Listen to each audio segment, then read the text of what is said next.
Good question. I don't remember exactly why touch. See what I have in my notes. Why not looking at it? Looking at it won't do it. Well, yeah, that's the. Well, touch, you have a connection, an actual physical connection. Kabbalah for, Touches the hands, for darkness, Kiddush, blocks no, potential for Right. wine to allow it to see Hashem. And it only has Okay, one okay, power so left. Kiddush law. Hands, No, but touching hands is have a leap cool to the element. material world. Yeah, right. Cool element. There's Yeah. something about touch that it just. Yeah. So what is it? Sorry. Just if we have hands touch darkness, it blocks potential. Hands, is the link to the material world, the connection Right. to the material world. Right. So okay, so I have a question. So does that make sense to you? That makes sense to you? Start with a Touch question. something That hands are linked to the material world. Yeah. Why does that make sense? because that's your own manipulation of how you get things done, or how you physically material do world. things. Okay, Move and things, create things, build things. fine. Okay. Okay, and And okay, so why? Okay, so my hands are linked to this world. So okay. why does that have the effect of?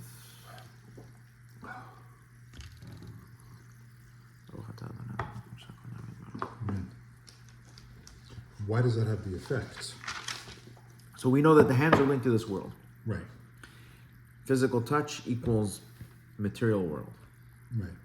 So now when material world, which is represented by physical touch Right. of a non-Jew, touches the wine, it renders the wine with only one power to put a person into sleep mode. Why is that? Why is it that the touch puts the wine into sleep mode?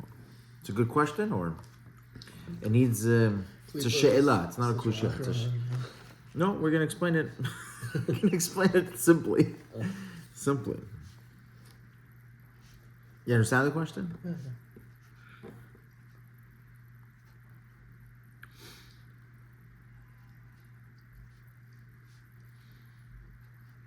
Okay, ועל כן נאסר היין במגע דייקה. Maga, that's how you say touch in Hebrew. Maga. Maga. MAGA. Make America great again. It's perfect, huh? Because it's like touch. It's like Olam Asiya. Yeah, It lines really, up. Wow, yeah, really. I want to see this. Wow. It's America. America is That Olam, must be the sound of of the. Olam Haza. America is like the Olam Haza. It's like, there's no better Olam Haza than America, right? That's, In the entire globe. If you have all the money in the world and you want Olam Haza, like you want the material, the best of the best, overall, it's America, no? yeah, they're producing the dreams and the fantasies that everyone is applying for big time. Yeah. And there's three characteristics to Esav. So one is arrogance, which is represented by Russia, right? Just do what they want to do; they don't care. Being a fraudster, liar, is by Europeans, where they're like, look at us, we're all so cultured and we're all so this, but behind it they're like corrupt murderers. And is greed, which is represented by America, which is all about money. Interestingly enough, Yeah. not to digress, we, Jewish people, we have all those three characteristics in a good way. We're brazen, right? We know how to stand up to the entire world. We are deceitful. You know, Yaakov ultimately dressed up as Esav, right? We know how to cloak our intentions to get to the goal of bringing Hashem into the world. And greed, this is the Torah. We need to have money. We need to have money to bring Hashem's awareness into the world too. That's okay.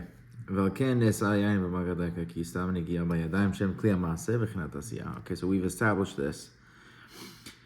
Touch, okay, is the material. But now he says, the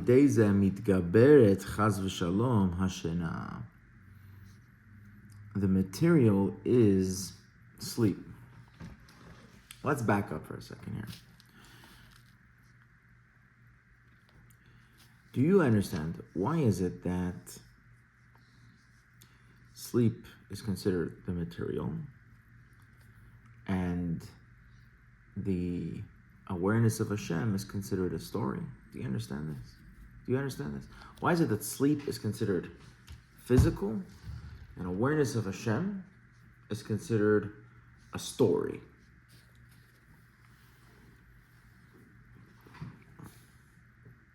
I'll give you an example.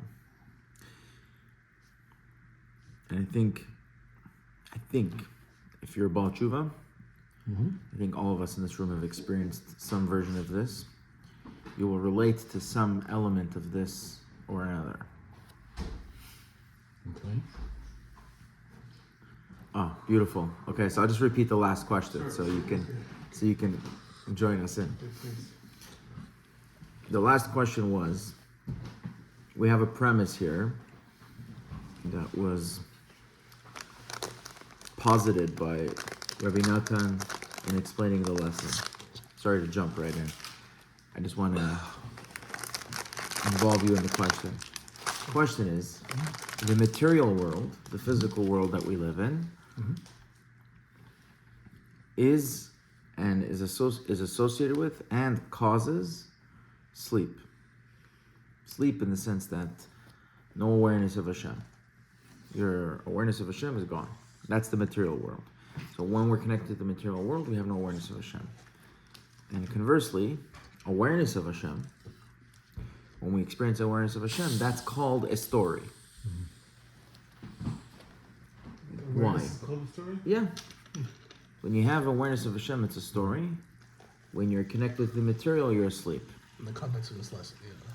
Context of his lesson, that's what we're talking about here. So does this make sense? How does this make sense to you? Sleep makes a lot more sense, if I may say. I'm saying sleep, you're not conscious, so when you're not conscious of God, you're kind of out of it, right? Like So what does that have to do with material? Sleep with material. I see a guy, he's like working on his car, Yeah. he's asleep. Well, because He's disconnected from Hashem. You think Right. there's I don't know, when people engage in the material, they get disconnected from Hashem. Yeah, for sure. When you overdo it, yeah. Overdose of materialism. And okay, fine. So why is the opposite of that considered a story? that I don't get. That's a very interesting. That's hard, yeah. It's hard? Okay, so I'll make it very simple. And I think everyone here knows the answer from your life experience. If you had to ask yourself the moment when you go from living, not the moment, a moment, when you go from transforming yourself from a secular lifestyle into a different lifestyle, what happened? What's happening inside of you that you feel compelled to change your lifestyle? What's happening? It's a powerful force because it's a pretty radical change in most cases. You're not just, changing from a white shirt to a blue shirt. There's I wish it was that easy. Hey, Ma, you know what? I'm done with the blues. I'm in with the whites. it's pretty radical. Yeah. You're changing everything, like your entire lifestyle. So what is compelling you? What's the thought process? What's compelling us to do this? So essentially we are talking, okay? What we're talking about, this moment, we can all agree this moment is a moment of we're going from being asleep, in that we were living a lifestyle of disconnect from Hashem, and we're waking up. So what is that In waking my up? case, it just felt like it suddenly hits you like this What is where hit you're you? going. This What is hit what's you? gonna be with you. What hit me? Yeah. In a word? Damn. In a word. What does that mean?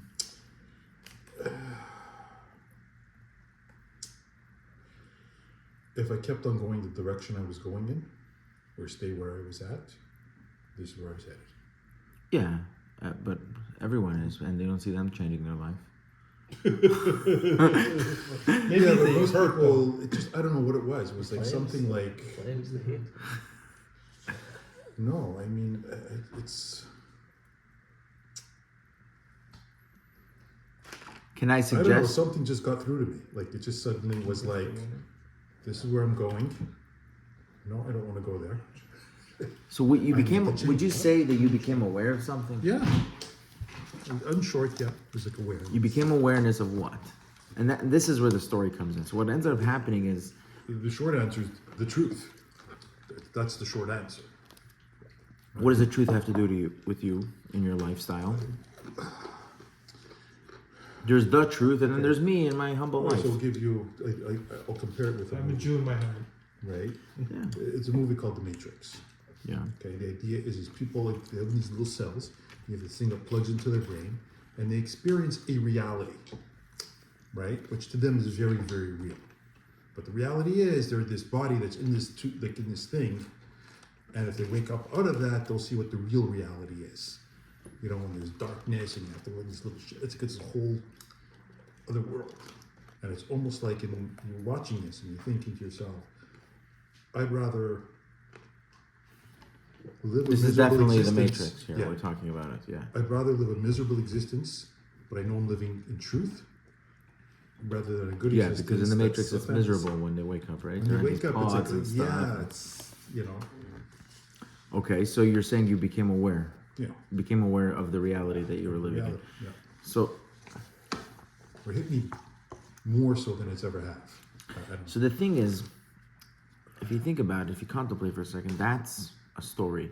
Because what you're discovering, what is a story? A story is literally the difference between, if there's apples, oranges, cupcakes, a cup, a book, more cups, a bottle, pretzels.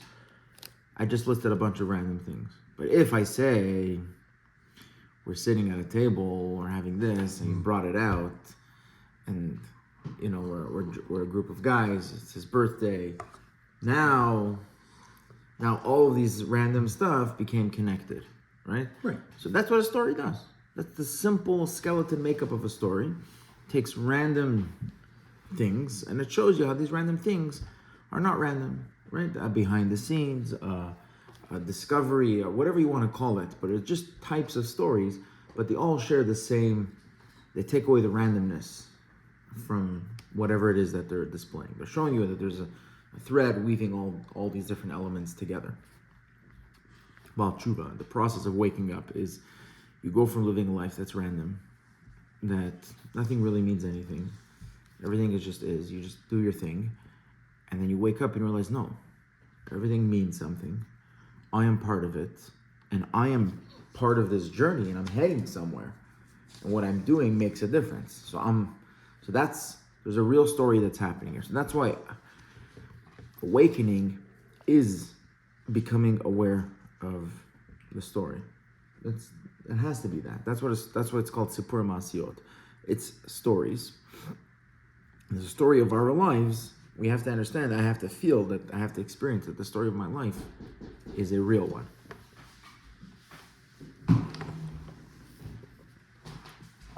Does this make sense? So the story is connecting different things. Is that what? That's what. Well, it's funny because when you stop and you think about it, what evidence do we have that there is a heaven and olam haba? Okay, what evidence? It's all what's brought down by tradition, which is effectively a story. Yeah, but what you're talking about is Right. there's There's two. no believe in Gehenna and then Gan Eden. No, so one second. No, stop. There's faith. There's faith, Yeah. Right. and then there's experiencing the story. Mhm.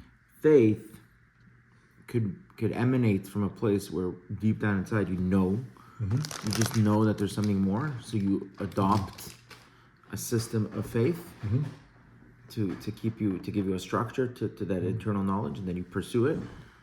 But faith alone is not enough to wake you up. You have to feel, you have to, like you said, you have to experience, you have to physically in your body experience that there's more to the life that I'm living. That experience will jolt you awake. Faith alone, look, there's a lot of FFBs that have faith. They don't, it could be 20 years of faith, but the experience that I'm living a life and they can go without that experience. Because they are living, some of them look pretty truthful life. Like the way they're living is pretty truthful.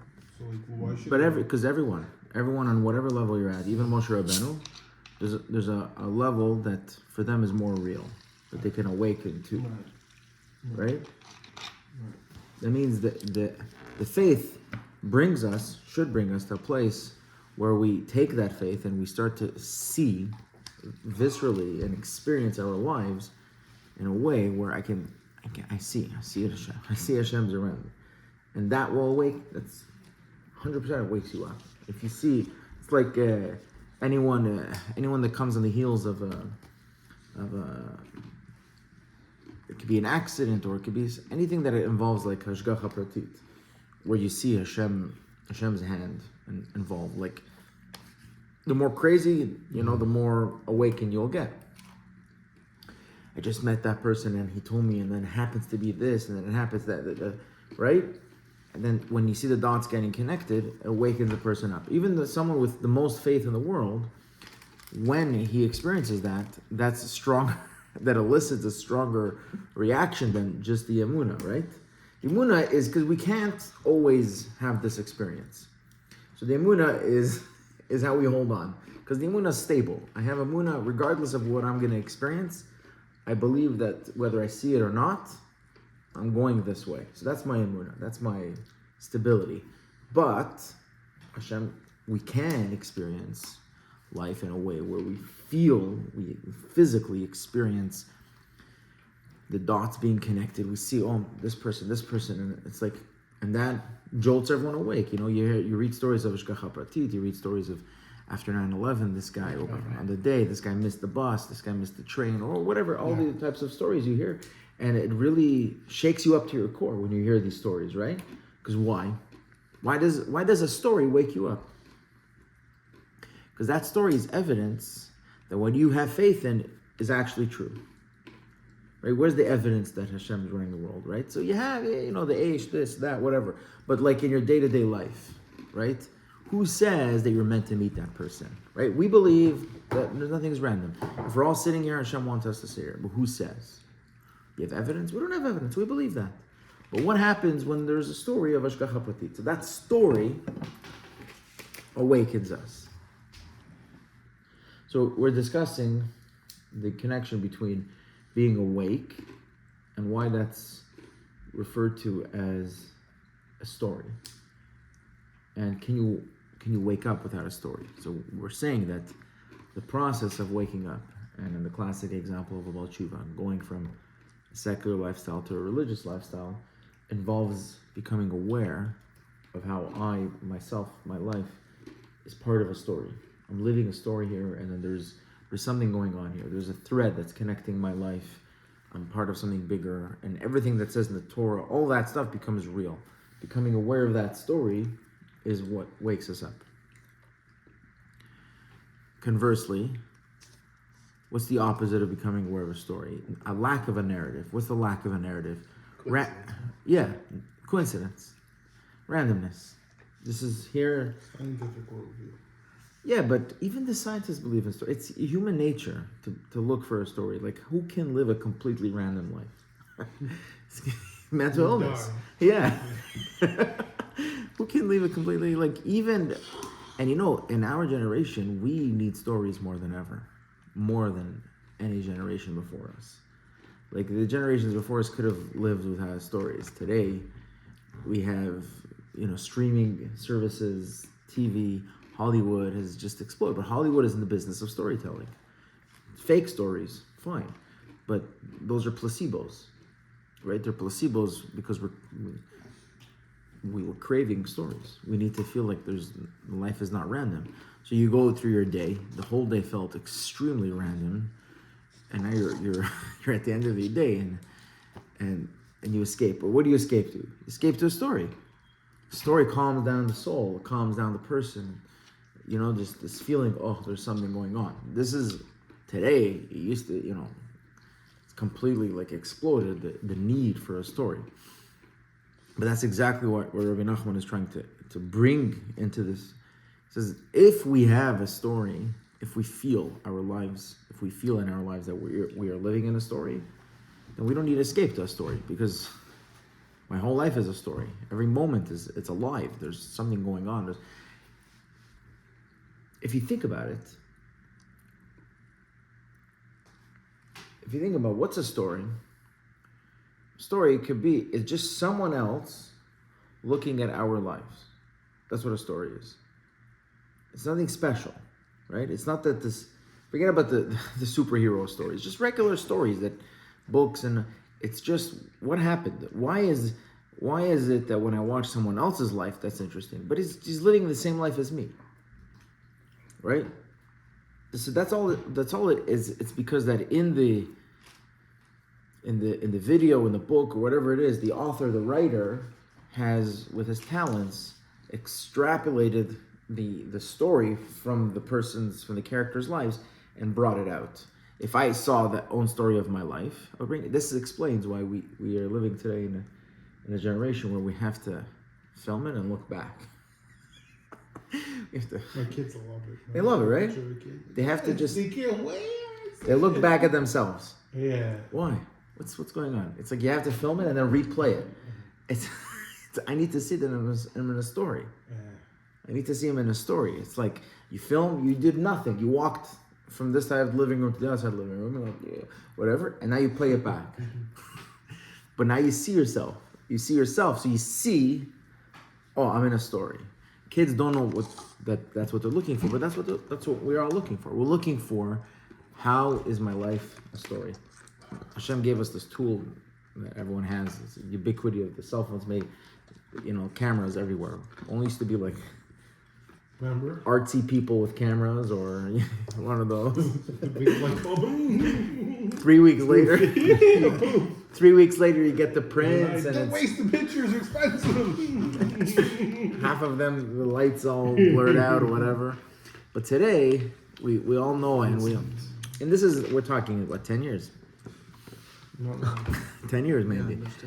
Really. So that just shows us that we are in the need, we're looking for stories, which essentially means we're looking to, we need for there's a therapeutic need in the soul to see that life is connected. Okay? Not seeing life is connected is what Rabbi Nachman refers to as being asleep. Being asleep is when everything is not connected. Seeing everything is connected, being awake is the story. Okay, so now that we've established this, the material world, which is, if I told you this is oranges and an apple, if I just listed the material elements on this table, there would be no story. The story is the non-material parts. That's what the story is. I'm saying, why is the apple here? It's not what I'm about to say. What connects the apple with the orange in the bowl and us sitting here is something that's not material. We've done, but the material itself has no story. It's just material. It's a bottle. It's a tissue box. There's no story. If I'm going to connect these two, I'm going to have to piece together. So the material itself, the more we pull into the material, the more we move away from the story, and we go into sleep. So the hands, this goes back to the force. The hands is our primary tools of engagement with the material world. So, in the case of wine,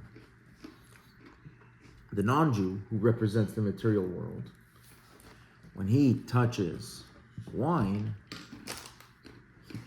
he makes the wine a material thing. It means originally wine starts off with this dual power. Wine starts off with a power where it can give us the ability to see the narrative of life, to see what's going on behind the scenes. That feeling of the alcohol that wine brings out has a potential for positivity. The positive feeling of alcohol, the Gemara says, Naser Rosh. You literally see the story, right? Why are people so happy when they're intoxicated? When they're intoxicated, what's going on? Because they feel that life has meaning. They feel it. So for that hour, when he's in a happy place and he wants to dance and whatever you want to call it, he sees, he's experiencing physically this story. He sees and he feels that his life is a story and it all makes sense and it's all coming together and Hashem wanted it to be, and he's feeling that, and that's the power of wine, that it can bring a person to that space. But wine also has the ability to go into a physical space where you get pulled into the physicality and you go after your body and you go after your temptations. Wine has the power to do that too. And that's lo zacha nasirash. When a goy comes and he and his hands represent the physical, it means he represents the net randomness, the physical material. Touches the wine, now the wine becomes just physical. And the power of the wine to elevate the person and show him that Hashem exists is removed. And that's the prohibition of yain nesach. So why is boiling help it? It's not wine anymore. I don't know what the halacha is. He's the winemaker here. What's the reason that boiling?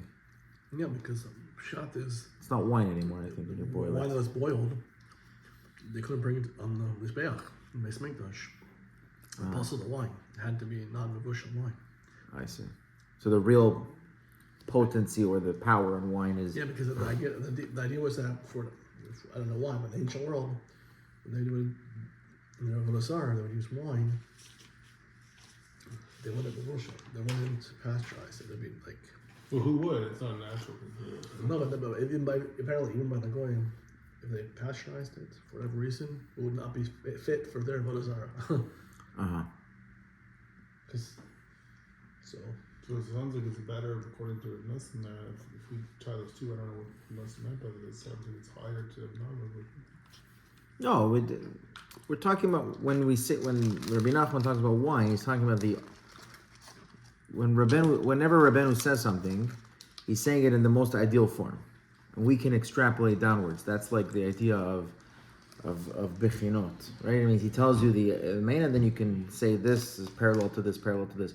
But in the original form, wine represents the original substance that Hashem created that has the power to give a person this expanded consciousness, if you will. Obviously, we've cultivated over the years thousands of different substances that can do different things to a person's brain, right? But the most original substance, it's from Hashem. Any guy can grab it, more or less do it himself, is wine. Everything else requires more advanced processing, right? Whiskey, this, scotch, you have to know what you're doing, you have to know how to measure this, that, you have to know what you're pouring in. And obviously when you go down the roads of like illicit substances, that's already really complex to put together. But wine, it's a grape, you don't do much with it. I don't know, how hard is it? Ferments. The natural ferments. If you leave a cup of grape juice out on the counter, the kitchen counter, you just let it out.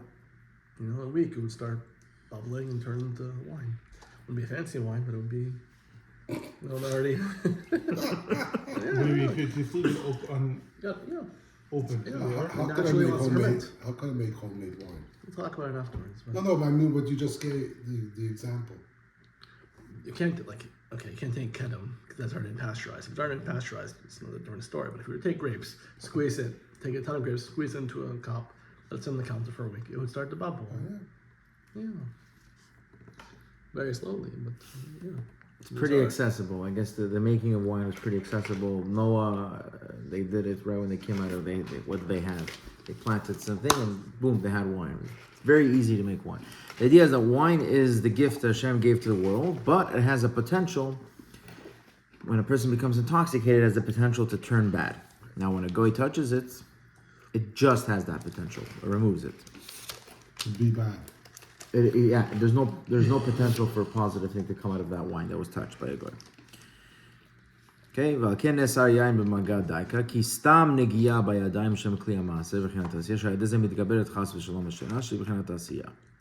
The sleep, at that stage, the wine, that when you drink that type of wine, the sleep will overcome a person, which means he will become less aware of Hashem and more aware of the material. The physical will shine to him, and the randomness will appeal to him and pull him in, and not the narrative. istalkut mochin. The mochin means the ability for your mind to connect the dots. V'nishar guf levad, shu chomer, and all that's left is the body, which is the physicality. The material is left, shu b'chinat asiya. Okay. V'al ken התעוררות השינה הוא על ידי סיפור המעשיות. כי רבנו ז"ל אמר אז בשיחותיו הקדושות, אחר שגילה מאמר הנורא הנ"ל וזה לשונו, after this lesson, after Rabbi Nachman taught this lesson 60, he said a line. He said, I now said three things opposite from the world. The world says that through stories, you fall asleep. Right? That's the bedtime story. And I said the opposite. That through stories, you wake up. And he said another two things about having kids. What are the other two? I know the first one. The other, He the one is said that barren women, through hearing stories, can have kids. And what was the last one? Can conceive, yeah. Can conceive. What was the last one? So it's the skula. That's number 2 or 3. Forget the last one. It's in the. We spoke about this like another 2 ago. Yeah, I had it in the other book. Oh, Okay, so he says. So why? So what's he saying? Why is Rabbi Nachman saying that the world says the stories are for bedtime, and I say stories are to wake you up? Why is the world saying this? So he explains it. He says, which one is it? Does a story put you to sleep or wake you up? Every single person here, we've all experienced a story putting us to sleep. Yes or no? Right? So what's Rabbi Nachman saying? That when you hear a story, you're going to wake up. Which one is it? his story. You hear I don't know. I've fallen asleep to his stories. No? Sure. No? What's he saying? We have to understand this. He wants us to understand. He's not going to... Rabbi Nachman is someone who doesn't just say things randomly, right? So he says it to everyone. If he's saying something, it means it's for us. He wants us to understand something. So what should we understand from him saying this? So Rabbi Nachman explains. He says, "V'chol adam lefi erko yachol yimtzo bahem amkut gadol." He says, when the sichot of a tzaddik, everyone on their level can find something that's deep enough that they can relate to. Everyone lefi erko yachol yimtzo bahem amkut gadol v'idbonut rachav bli shur. And he explains. This is Rabbi Nathan's take on that. He says, "Ki be'emet dai kal yidei zeh." He says, why does a story put someone to sleep? What is it in a story that's putting someone to sleep?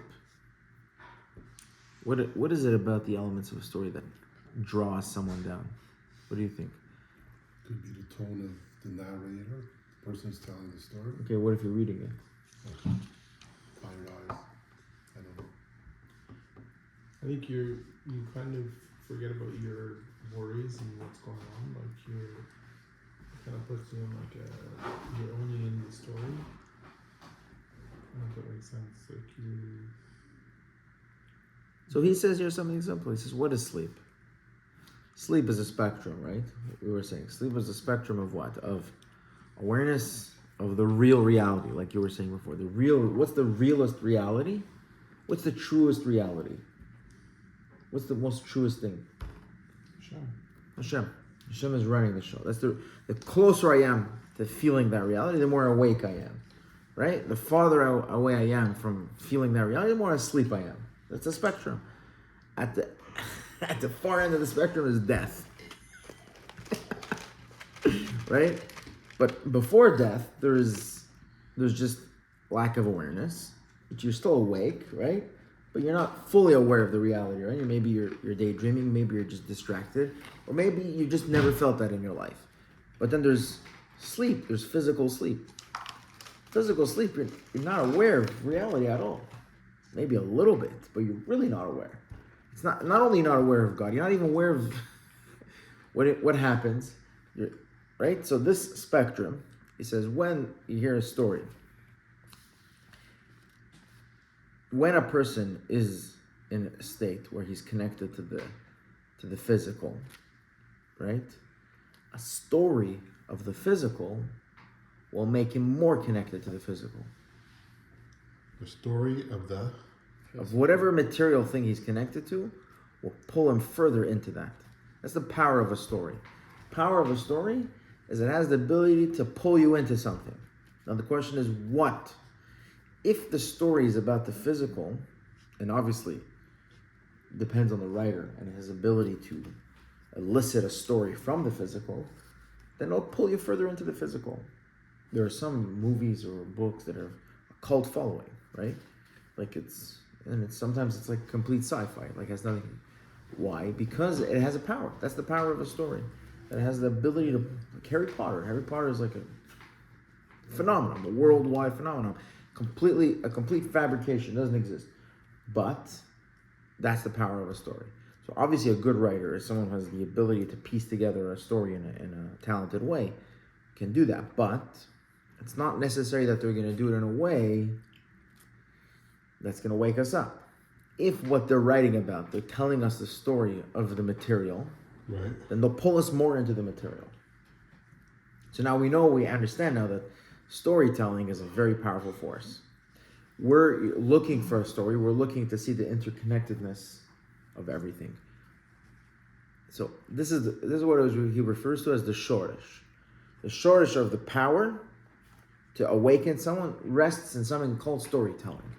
Not now, but we know the very principle of good and evil is that at every root level of every powerful thing, there's a dual force.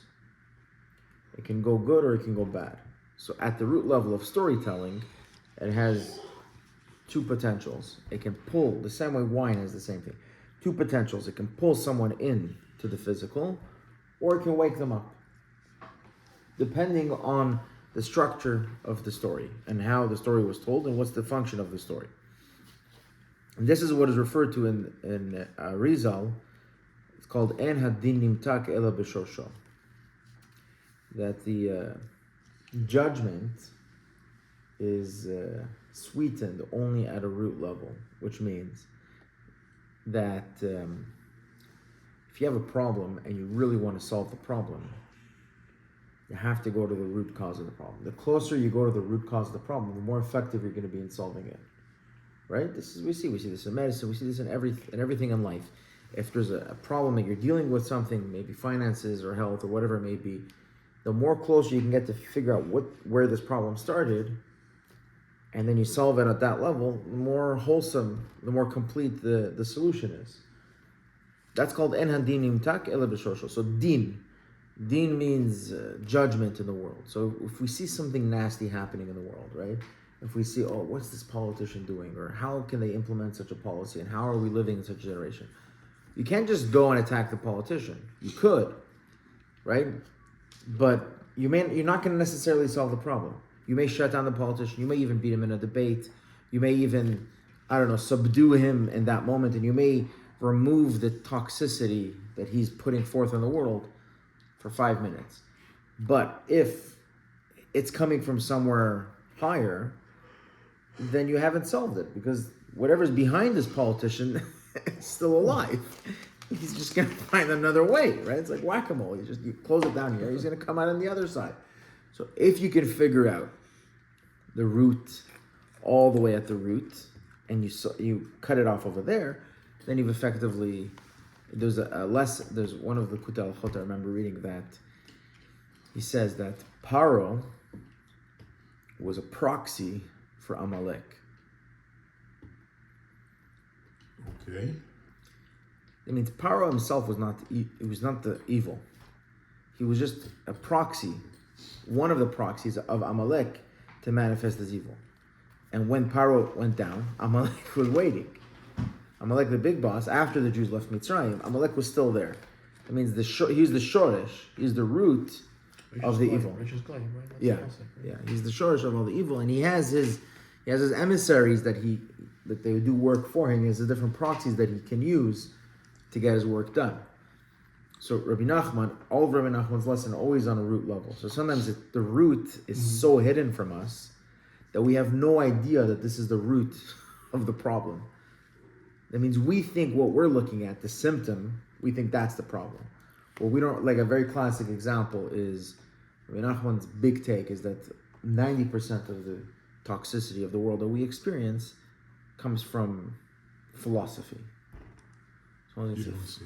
huh? You don't say. Nobody says that philosophy is the biggest poison in the world. Yeah. If you cut rid of the philosophy, you got rid of 99% of all the poison of the world. You look at the world and say, well, philosophy. There's some guys in university, there's some schmeigers are studying philosophy. Look at the world we're living in. We have to fix these problems. You can run after philosophers.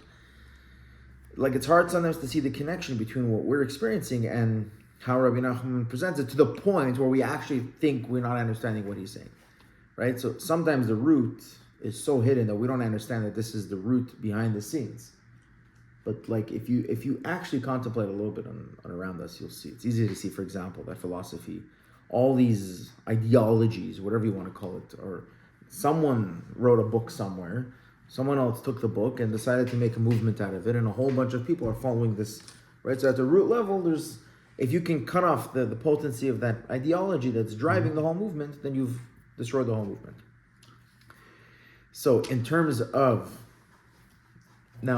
us feeling a sense of movement and what gets us going in this world, stories are a root. Stories are at the root. That means stories have the duality. And the duality, they pull a person in whatever direction it is. So if a person is, like, I remember or you know what, we all have this example. When you look at your kids watching like really babyish shows, it has no appeal to us, right? We're not even interested for 1 second. Why not? Why is he interested and we're not? Why is Barney so interested? So interesting for him, and you're like, this purple guy jumping around. It's like you have zero interest. How is it that he's being pulled into Barney and I'm not? Your Das is totally different. But it's matured. So what is it? He's already in that space where those, whatever Barney is saying, it's in his world. It's relating it to. It's relating. Yeah. So when you're related, it pulls you in. If you're not related, it doesn't pull you in. That's the power of storytelling. If a person's already related to the physicality, it's the space that he's comfortable in, or that he's attracted to already, and he's living in that space and he wants the physicality. Then stories of the physicality will make him go more into the physicality. Will pull him in. Right? And then someone who's not in that space will have no interest in those stories. They will do nothing to him. Right. If you have friends who are into Star Wars and you're not, you're like, they could go on for 2 hours in front of you, and you're like, Exactly. And I have a friend in Montreal when I go visit them. How many strange aliens are there out there? It plays this animation war games. You know, you could be on it for hours. And I'm just falling asleep. Like what's the big Nothing. deal? Garnish. Yeah. But if you're already tapped into a little bit, like you said before, you have faith, you have emunah, you believe, you know, you're searching already for Hashem in your life. You're searching to see the connectedness of Hashem in your life. Then a story about that will awaken that. Will draw you in. Amen. Will draw you in more and pull you into that realm. And that's why Rabbi Nachman decided to say stories. Because he wanted to go to the root level. At the root level, it's the potency lays in the storytelling. The storytelling is what it's all about. Whoever owns the narrative, thank you. Whoever owns the narrative owns the culture, whatever you want to call it, right? That's who's in charge. But the question is, it's like there's people who are there's certain genres that don't appeal to certain people, right? So that means that we need to. So that's what he's saying. There's mishu karuch achar chomer, shu bechinat asiya, azay mevi shena al yedei sipur ma'asiyot. That's what Rabbi Nachman says. The world goes to sleep with stories. They're bedtime stories. Why? Because misaper ma'aseh shena'asa, which is a bechinat asiya, because he's engaging with the story of the physicality In Hebrew, the word story is called a maaseh. Maaseh is asiyah, a maaseh. Maaseh means a physical. שזה בחינת עשייה. על ידי זה נמשך האדם לבחינת העשייה. ועל ידי זה נופל עליו שינה. And you fall asleep. Literally, that's why you fall asleep. Because the story is just like more, and pulls you in, and you go more, and you go, and then you physically see. Because it's the same thing. You're just going further into the spectrum. So I'm in the beginning of the spectrum. I'm already like connected to the physical, and then you're telling me a story of the physical. It's almost as if the physical lives on, and then you go into it. The physical takes over, which completely renders you unconscious, and then you fall asleep. But the tzaddik is the opposite. Because he uses the stories to wake people up.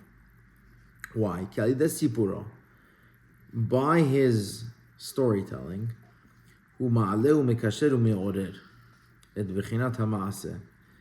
he elevates. That means what he's telling us a story, not of the physical. When you're a tzaddik, if you speak to someone very holy, and he decides that he's going to talk to you about the news. Well, what's in the news? Earthquake in Taiwan. Right? Like, I don't know, whatever is in the news. You meet a tzaddik. Okay, you meet the holiest person that you can imagine, but you have no doubt in your mind, this guy's holiest. And he wants to have a conversation with you about the earthquake in Taiwan. What are you understanding from this? What do you understand? How are you going to digest this conversation? Gnosis, right? So he can speak. Sichatan. Rabbeinu brings it in this Torah.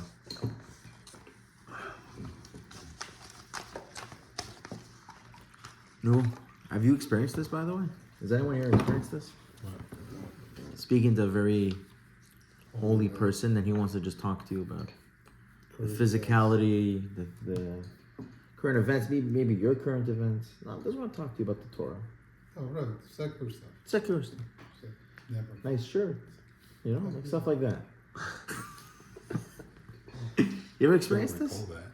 No? I've experienced this. Yeah. I've experienced this. I forget who it was. In Eretz Yisrael, and I remember that it just made me feel great. It's the person is connected, the person is here, and it doesn't, for whatever reason, when he says it, it doesn't feel mundane. It doesn't feel secular. When he talks about it, if you get into a conversation, if you're shopping for a suit, or someone who's into fashion, you start talking to them about fashion, he starts to pull you into the fashion world, or shoe salesman starts to tell you about the shoes, and it's like starts to pull you down into the shoes.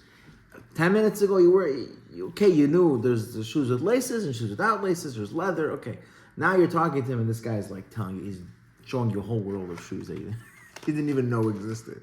He's pulling you in, right? And it's like, I don't know if I wanted to go there. So it's the opposite of that. So it's like he's talking to you about shoes, but you feel like he's not talking to you about shoes. You can feel it. So that's the idea of a tzaddik. That's the job of a tzaddik. The job of a tzaddik is he tells you a story, but he's telling you a story of physical things, but he's not. He's not telling you a story of physical things. What you experience as a Baal Tshuva, he's telling you that story, but he can't tell it to you raw. He can't tell you the story raw. He can't just go and say, you're a neshama, and that you're part of. He can't say it like that. You just can't. Rabbeinu says in this lesson that he gives 3 reasons why you can't do that. You can't just tell someone the behind the scenes. It's too harsh. You have to tell them a story. You have to cloak it in a story. So the tzaddik is a master storyteller. So he knows he sees the story. He's living the story. I don't know if you've ever experienced this, where you have experienced something very vividly, and then you want to tell it over, right? You want someone to feel what you're feeling, but it just falls off. when it reaches, They don't understand. yeah, Yeah. when it reaches them, it just, and you see like the look on their face, and it's like, nah, this guy doesn't get it. I remember I had a out of body experience type of thing, or mind. I told someone, like, yeah, what do you smoke? You know? Yeah. So there's two parts of that. There's number one, your ability to recount it, and number two, his ability to listen to what you're truly saying. So there's two parts of that. So there's, Okay. so the tzaddik, his ability to tell you the story is phenomenal. Now, if you're willing to listen, which means you're already tuned into that world, you'll hear it. You'll hear what he's telling you. You'll hear when he's really telling you.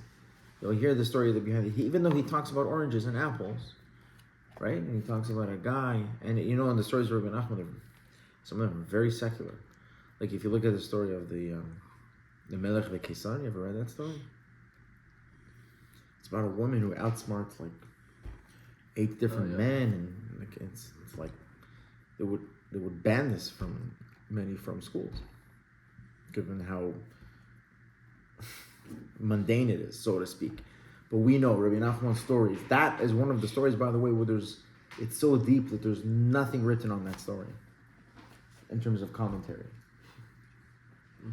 So we know that the stories are not of what he's saying, right? So, for example, when we're talking here about the story of the lost princess, we're not talking here about a princess from 1400 BC that was lost, right? And you run into this with the kids. I don't know if you ever have it. Is it real? Is it true? You ever hear this when you say Rabbi Nachman's story to your kids or to somebody? Is it a true story? Do Rabbi Nachman write true stories? It's a very common question people ask. Is the 13 tales that Rabbi Nachman wrote, right? They're Rabbi Nachman stories. Are they real stories? No, but they are. Are they analogies? They're true stories, but they're not. They may not be the real characters and really what happened. But they're truth. So are they what? Tales? Are they narratives? Are they analogies? Parables? I don't want to put a label on what those. No, Rabbi Natan says clearly they're not. Terrified to do that. No, Rabbi Natan says they're not. Yeah. Rabbi Natan says they're not analogies. The difference is they're stories of Shanim Katmoniot. They take place in a realm that is not material. They take place in our consciousness. This is real, it's happening in our consciousness, but can't speak the language of the consciousness. You have to use physical terms. So they're cloaked in physical terms, so it's relatable to us. So he's telling us a story using physical terms, but it's not a story about physical things. As opposed to a story about physical things. And what's the difference? When a story is about physical things, it pulls us into the physical. When a story is about spiritual things, it pulls us into the spiritual. So therefore, the story has to be said, therefore the awakening has to be said on a story level.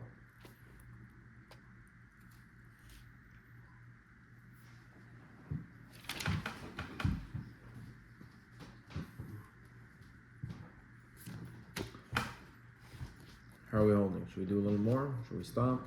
Should we digest? What are we holding? I'm a little bit tired. I want to stop. I don't know. We could do one more piece. Okay. We'll do one more piece because I think we're not going to meet again, right? For a little while. Pesach, yeah. The next time is what? Erev. Is Chalmud or Erev? Yeah, it's Chalmud next time. We could meet on Chalmud. I don't know. It's complicated. We'll play it by ear, I guess. Yeah, so let's do a little more about them.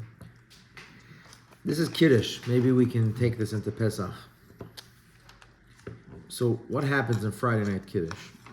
You look at it. It's just look at the start time. And then what do we do? What's Kiddush? Just talk to me like, don't use not one Hebrew word. Tell me like, No, it talks about the 6 days, the 6th day of Stories. creation. Oh. That's what you're saying. It's a story. You're Yom saying a Shishi. story. You're saying See, a story one of over those are wine. what- Wow, he's saying a story over wine. Well, it's the story of the wine. no. A story over wine. Over wine. Holding him wine Okay. and telling a story. Oh, well done. Wow.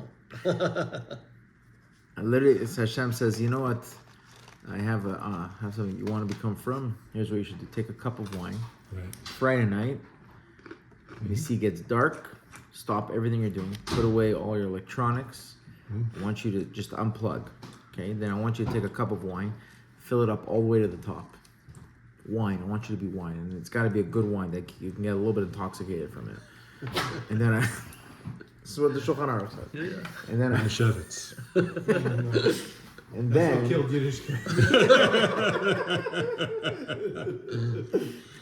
and then take this wine, and I want you to talk a little bit about how the world was created, right? And then on the seventh day, God rested. Say that story, and then bless God. Bless him, say, God, thank you for creating wine. And then talk about how you were in Egypt, and then how God took you out of Egypt, and that he created this day for you to rest. So you're saying a story. So he says here, v'zeh bechinat kiddush she'omrim ala yayin daika.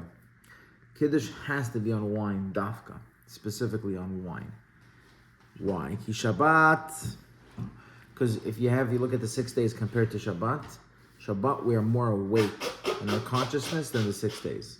6 days we're there's 100 different reasons for us to be, we have our phones, our the mundane, the work, the job that's pulling us into Shabbat. You sort of unplug from the physicality and you're awake. Right? Shesh dimei ma'aseh asiya ve'avdut b'chinat chomer b'chinat shena v'shabbat kodesh u'b'chinat hitorut hashena. Okay. So what happens now? What do we say on Friday night in Lechadodim? Hitoreri kivarechkom Uri shidaberi kevad Hashem alayich nigla la la la la Lecha hadodi likat kala Benehi Shabbat nekavela. What are we saying in that line? We're literally saying, wake up. It's already, wake up. We're telling our bodies to wake up. Wake up. Feel it. Uri, shir daberi, sing a song. Wake up. Why? Because that's what happens on Shabbat. Shabbat, we wake up. Right? Ki b'Shabbat meirin kol hashivim pa'im laTorah. Shabbat, there's a light that shines in the world. The narrative, the consciousness of the Torah shines on Shabbat. Because the Torah was given on a Shabbat. V'ken zochim b'Shabbat laharat panim. V'yevarech Elokim es yoim hashviyi. V'yekadesh. So it was a midrash say on that line. Berecho b'klaster panim. That means the face. The Shabbat, Vayevarech Elohim et Yom HaShvi. Hashem blessed the seventh day. The Midrash says, how did Hashem bless the seventh day? He blessed the seventh day by giving it a beautiful face. And what does that mean? It says, En panav shel adam bechol domel shel Shabbat. The face of a person on the week doesn't compare to his face on Shabbat. It's a different face. It looks different. His countenance is different. Ki b'Shabbat u'bechinat te'arat panim. Why? What is happening in a person's face that's different on Shabbat is that it's shining through. The light of the Torah is shining through a person's face on Shabbat. And all of you say it. You're all Ashkenaz. You say it in Kigavna. I don't say it. I'm a little jealous. In the Sfard, right? In Ashkenaz, they don't say Kigavna? No, they say Mishnayos. Okay. So I'm like Ashkenaz in this case. So what does the Sfard name say? So you say Kigavna. Kiddush, no? Yeah, it's a big from the You Baal go Shem to Tov. the Since lawyer it's and from they did. the... I think it's from the Baal Shem Tov. It's shocking. Usually grab any Zohar they could. I think we make up for it. Yeah, you make up for it. Ve'an panehirin b'nehiru ilah. Right at the end. Ve'an panehirin b'nehiru ilah. Something chedva. How does it go? You guys should. It's not a melody though. It's not. No one sings it. No one sings it? I mean, in my car box, they sing it a little bit. Most people, most people don't singing that. They say it. So in there we say va'an panihiri, the face shines, benehiru ilah, with a divine countenance. That means we have here Shabbat makes a person's face shine. Shabbat is being awake, and being awake, you can see it in a person's face. When a person's awake, you can see it in his face. It's right away. When a person's like deeply awake in his soul, you see it in his face. You can't miss it. When a person's asleep, you also see it in his face. So Shabbat, a person's really awake, just relative to the week, his own face looks different because he's more awake than he was the previous 6 days. Because Shabbat is being awake. Ve'alken b'chnisat Shabbat, and that's why on the entering of Shabbat, which is the Kiddush, and when Shabbat enters, mikachin alayayin, you grab wine. As soon as Shabbat enters, you grab a wine. Daika, specifically, go grab a wine. Go get a little bit high. V'omrim alav vaychulu. Grab a wine and tell a story. That's what we're doing. Grab a wine and say a story. What story should I say? Say the story of creation. That's the story of creation. This is, what is this? As soon as Shabbat comes in, it's like we're taking the process of waking up and we're engaging with it. We're waking ourselves up with it, right? As Shabbat enters, we say, okay, time to wake up. How do I wake up? How do I bring myself out of the slumber that I'm in? By grabbing a glass of wine as Shabbat enters and saying a story. Those two connected awakens a person. Right? That's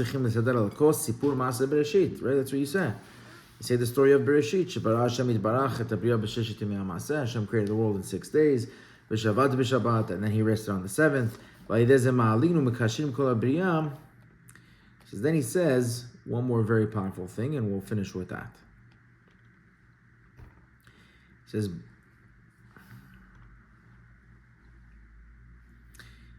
I'm going to jump ahead here, and I'm just going to read one line, and then we'll close with this. So what do? We have to specifically, it says, we have to specifically say the story. You have to say it verbally. You can't just think about the story. You can't meditate on the story. You have to verbally recount the story. Why? It's just because what you're doing is you're taking the physicality of your week that you experienced, and you're not just abandoning the week. You're not saying, the week is over, bye-bye week. It disappears. We're not doing that, he's saying. You're taking the week that's behind you and you're elevating it into Shabbat. And that makes Shabbat all the more powerful. If you abandon the week, you'll still feel Shabbat. I don't abandon the week, but I don't feel that it comes with me into Shabbos. It doesn't do it. You have to do it. That's what he's saying here. It won't happen by itself. Okay. The week won't come into Shabbos. He says that's why you have to say it with your mouth.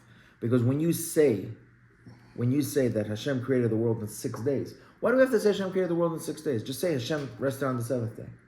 Why do we have to say why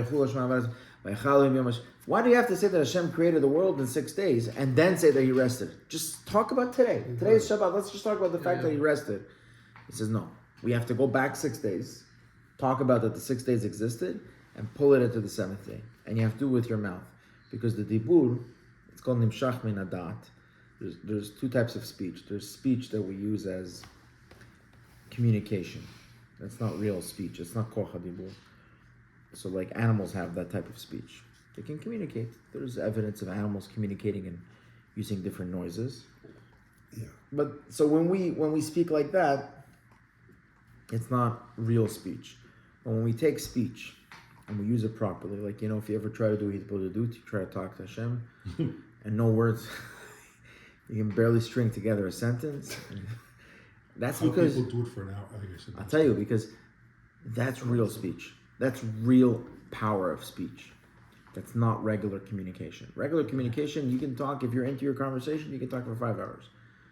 You're not even thinking about it. There's no effort. Speak to Hashem for 5 and you're like, oh my. Because that's real speech. That's the real power of speech. The real power of speech is not something random. It literally has the ability to take everything around us, transform it. That's the unique power that when we talk about koach hadibur, that the human beings have, we have this in speech. Friday night, we have to utilize that power. We have to utilize the power that Hashem gave us and know that when we're standing there holding the Kiddush cup and we're saying by Chulu, what the fact that our lips are engaging in these words, we're doing something tremendous. We're elevating the entire week, and we're using a power that Hashem has endowed us with, which is the power of speech, taking the story of our week and elevating it into Shabbat. And that's why we have to do Kiddush on Friday night, and that's why we have to do wine specifically, because wine has the power to awaken us, and that's why we have to say a story, because a story has the power to awaken us even further. And Shabbat is the day of awakening. It's the day of light. So we take these two forces, we use the power of speech, we combine these forces, and then we awaken with Shabbat. And then the light of the Torah, the light of the Torah that shines on Shabbat, we add more light to ourselves when we do this. This is how we wake up on Shabbat. I would extrapolate this to the 4 cups. Yeah. To bring the week into Shabbos. It's not, you don't You're like getting it. stuck on it. You're not talking about, I think if I can interject, I think what you're getting stuck on is you're saying, I don't want to think about money, I don't want to think about this on Shabbos. It's closed off for me. No, that's what, absolutely, it should be. I think what he's saying is that it's more like, imagine you went around and you got a bunch of coins. Yeah. During the week. God forbid you have to do that. So coming in Friday night, what do we do with coins? You make Kiddush, now you're taking coins now, and you take the coins they give you $1,000. Now that's a lot more useful to you. Now I have players to use it. I think that's... Tell you more. Your experience on Shabbat, that elevated experience, is a physical experience. You say so. You don't accept that? I think it's a mixture of spiritual and physical. But you're experiencing it physically. Well, yeah, okay. Physical world, yeah. Yes? Experiencing it physically. Your neshama is always there. Yeah. Neshama doesn't need. Neshama is just emanating on that channel all the time. Okay. Shabbat is when the body catches up with the neshama, right? Right. Physical finally tunes into the frequency that the neshama is in, and our brain and the chemicals or whatever we're experiencing starts to react appropriately to the spiritual, and now we're physically like that. That means the physical has been elevated. The physical, instead of reacting to temptations and being pulled into the mundane, it's now being pulled upwards. Right. But it's the physical. Okay. So that's what we're saying. We're saying that the physicality of this world needs to be pulled upwards. The physicality of this world is not meant to be in the state that it's in. It's meant to be physical. The physicality is meant to be physical.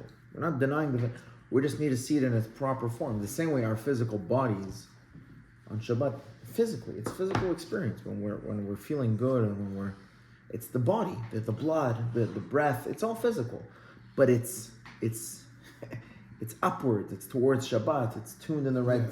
It's tuned in the right frequency, right? So that's what we're doing. We want to tune in the physical into the frequency of Shabbat. Does that make more sense? Yeah.